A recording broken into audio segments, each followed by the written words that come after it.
اے سی لگائے ہوئے، گاڑیاں ان کے پاس ایسی. یہ ان کو ذرا اپنے آپ کو تکلیف دیں، اپنے بدن کو تکلیف دیں، بازاروں میں گھومیں.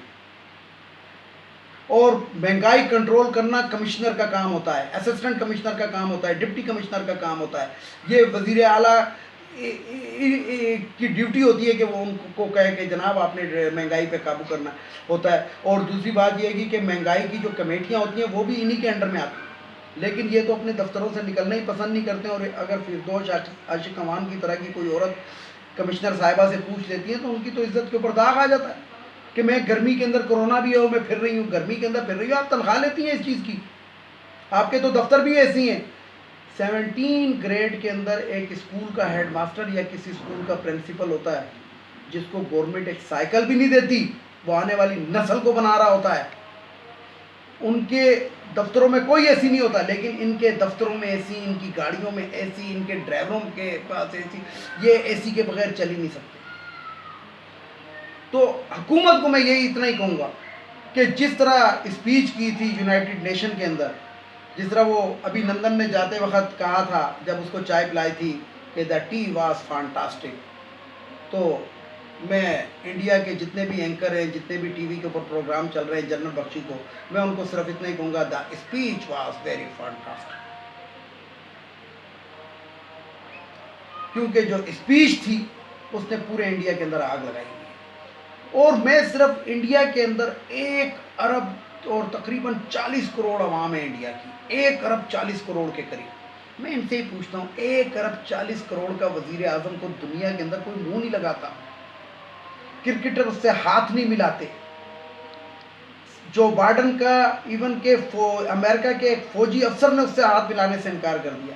تو آپ نے کس قسم کا وزیر اعظم منتخب کیا ہوا کہ جس کی ساری باتیں جو ہیں وہ دنیا کو پتہ لگ چکی ہیں گی کہ یہ کس ذہنیت کا بندہ ہے. دہشت گرد ہے، دہشت پسند ہے اور غلط قسم کے فیصلے کرتا ہے. 70-72 سال ہو گئے پاکستان کو اور انڈیا کو ایک دوسرے کے ساتھ جدا ہوئے ہوئے، علیحدہ ملک بنے ہوئے. لیکن آج تک جتنی سازشیں انڈیا پاکستان کے خلاف کرتا ہے اور کرتا رہتا ہے، اتنی کوئی سوچ بھی نہیں سکتا. سن 65 سن 71 2 جنگیں ہم پہ مسلط کی، حیدرآباد دکن جونا گڑھ یہ ہم سے علیحدہ کروایا، کشمیر پہ آدھے پہ قابض، بنگلہ دیش علیحدہ ملک بنوایا.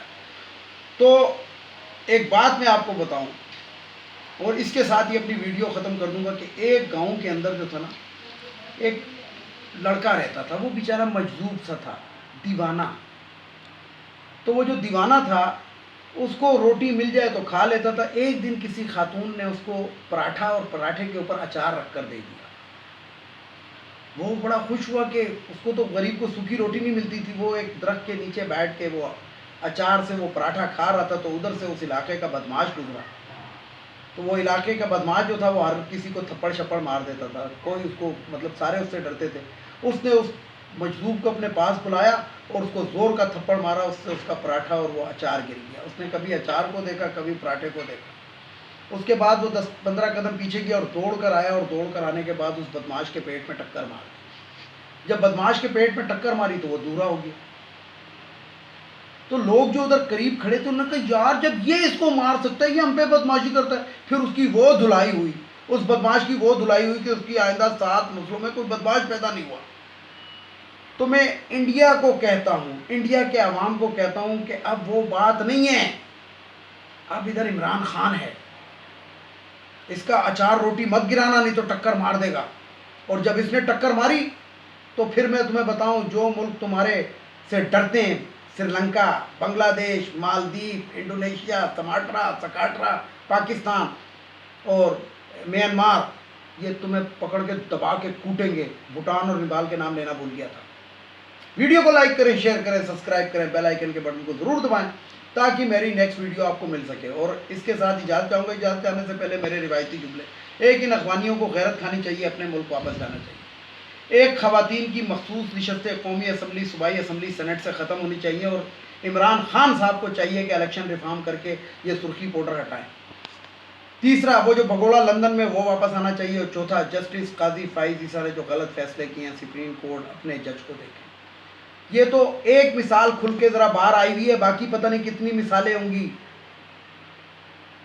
کتنے ججز کرپٹ ہوں گے. اس سے اندازہ لگائیں، پھر وہی والی بات آج دہرا رہا ہوں کہ انہی عدالتیں، وہ عدالتیں کیا انصاف پرووائڈ کریں گی کہ ججوں کے نیچے 50 روپے والا اسٹامپ پیپر 250 روپے کا بکتا ہے؟ تو بیویوں کے آنسو مت دیکھیں، ان کی کرپشن کو دیکھیں۔ اس کے ساتھ ہی اجازت چاہوں گا تمام دیکھنے والے سننے والوں کو۔ اللہ حافظ۔ اور آخر میں وہی نعرہ، پاکستان زندہ باد۔